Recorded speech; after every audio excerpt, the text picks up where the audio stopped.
OG Anunoby's true contract price has been revealed, as there's a lot of updates with him according to Michael A. Scotto, and we have to break it all down. So what's up, guys? Welcome back to Knicks Digest. It's Chris here, and we're going to jump right into the video as we always do, because Michael A. Scotto recently did a mock draft on Hoops Hype and gave a big dive into a bunch of different teams, no more so, though, than the New York Knicks. And let's just jump right in and take a look what he had to say in regards to OG Anunoby. He said that when the Knicks first acquired OG, they thought they'd land him in a deal for $30 to $35 million a year in that annual range. However, league sources now seem to indicate that the value has gone up, starting at around $35 million per year to his maximum salary for next season, which is $40 million per year. Obviously, this is all according to Michael A. Scotto. And something else that should be mentioned when discussing this is the factor of Paul George. Now, Michael A. Scotto mentioned that he finds it very interesting that now Paul George and the Knicks seem to once again be linked to each other. Last season, we know the New York Knicks showed some interest in Paul George. The Clippers wanted too much of a haul than what the Knicks would have really liked to get back. And now it seems like that door is opened again if George is to accept that player option. Now, this fully falls on Paul George accepting a player option if the Knicks do want to go for him, and we're going to jump into that in a whole separate video, so stay tuned for that. I'll drop that one soon.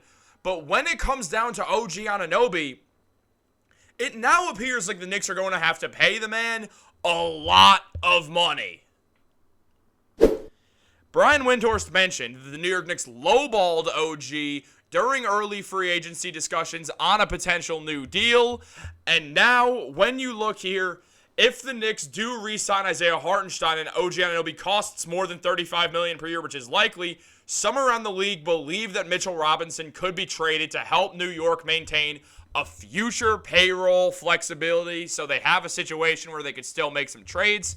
Now, the reason why that is important is because it shows how much they do prioritize OG Anunoby specifically. Now, also Hartenstein, but we've talked about Hartenstein a lot. We understand. He's probably going to come back at this point.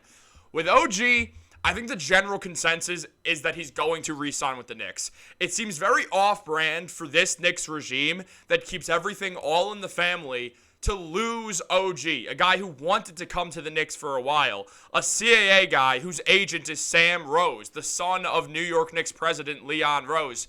OG is intertwined in this Knicks family the same way that Jalen Brunson was. I really don't see a scenario where OG is going to want to walk from the Knicks unless he's like, you know what, I'm just chasing the most money possible. And even if they do that, the Knicks don't have to offer $40 million per year to give OG Anunoby the biggest contract possible. The Knicks can do 5 years, $270 million if they so felt like it. Are they? No.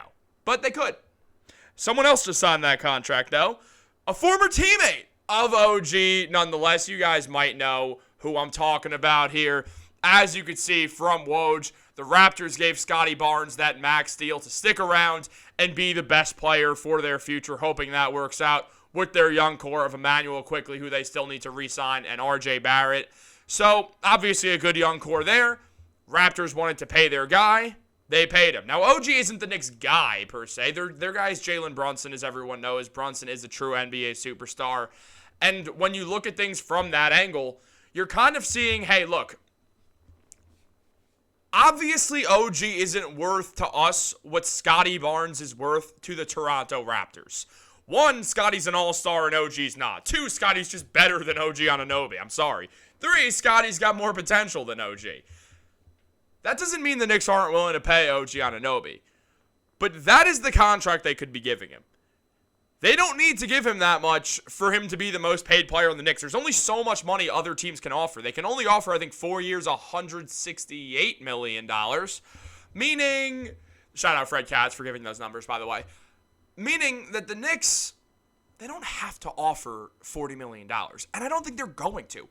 Maybe there's a world where OG can get paid nearly $40 million per year if they incentivize that contract. I don't know why this is hard for people to wrap their heads around nowadays, but the NBA is moving their contract style more into the way that the NFL does it with non-guaranteed deals. That is the future of basketball. If you don't believe me, I don't know what to tell you. That is how basketball is moving. That is the direction that it is moving in. Brian Windhorst talked about this extensively over a year ago on JJ Redick's podcast. It is happening.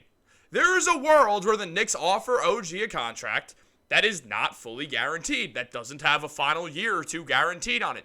They might give OG five years. They might give him 5 years, $200 million. Give him that $40 million per year that he wants. Those final 2 years or so might be non-guaranteed.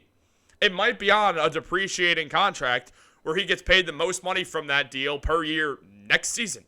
They love those depreciating deals. The Knicks have been big fans of those. Why? Because the salary cap keeps increasing. The Knicks have money as it is right now. If you can get a guy to agree to that deal and take their most money in year one, then when the salary cap's bigger, that player's contract is smaller. You have more cap space. You have more money to go out there and make your team better. You have more flexibility to make your team better. That is why teams, especially the Knicks, love depreciating contracts.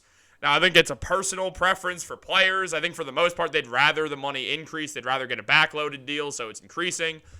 But, I don't think it's going to matter that much. I mean, Brunson took that depreciating deal, and look at him. He's also in the New York Knicks CAA family thing, like OG Anunoby. What I'm saying here is I'd be stunned if OG left.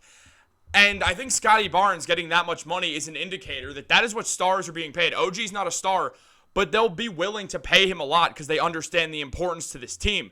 But there is a difference between those two guys, and we all know it. Scotty Barnes was an all-star this season. He averaged 20 points per game. He put up 8 rebounds, 6 assists, runs the floor well, can be a guard, can be a forward, can do a lot, can do some streams online, can get accused of some weird things by weird people. Puts up 47% from the field. You guys know what I'm talking about. If you follow basketball and NBA Twitter, you know what I'm talking about. That's not funny, though. Don't say that about Scotty, guys. 34% from 3. He has blossomed. He's putting up a steal and a half, a block and a half per game. He's blossomed into a great player. OG is not as good. He's just not. Look at the numbers. Hide the face and look at the numbers. There's a difference. Now, his best play does not come through stats. We all know that. I'm not trying to make some stats argument, but we all know that one of them is an all-star and the other is not. Now, if you tell me that OG is going to guard Scotty Barnes, I think OG is going to win the matchup because he might be the best on-ball defender in basketball. He's a top 10 defender in the NBA, would be all-NBA defense every single year, but he's not healthy enough to do so. He's shooting 46% from 3.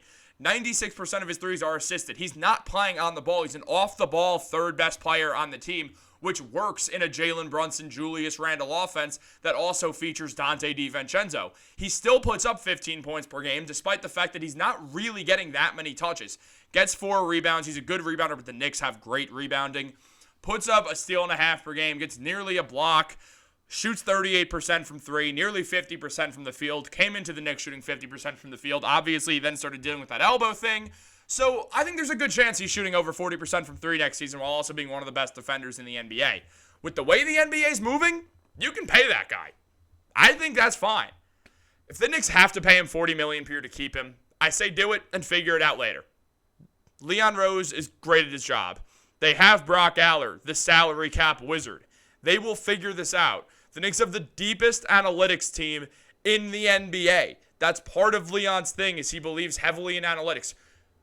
I trust the Knicks front office to make the right call in a way that I never have from any other New York Knicks front office in my entire life. It's basically blind trust for Leon and co right now because they have been the best front office of my lifetime without question. But guys, what do you guys think about this? Should they pay OG $40 million per year if they have to? Or should they let him walk to a team like Philly that maybe will pay him that? Or maybe somehow Detroit or OKC. But I think OKC getting Caruso might put that to bed a little bit, the OG to, or did I say, did OG? OKC got Caruso. It puts the OG thing to bed. I might have gotten my words jumbled. I honestly don't even remember. I can't speak, guys. Like, subscribe. Have a great day. Go Knicks.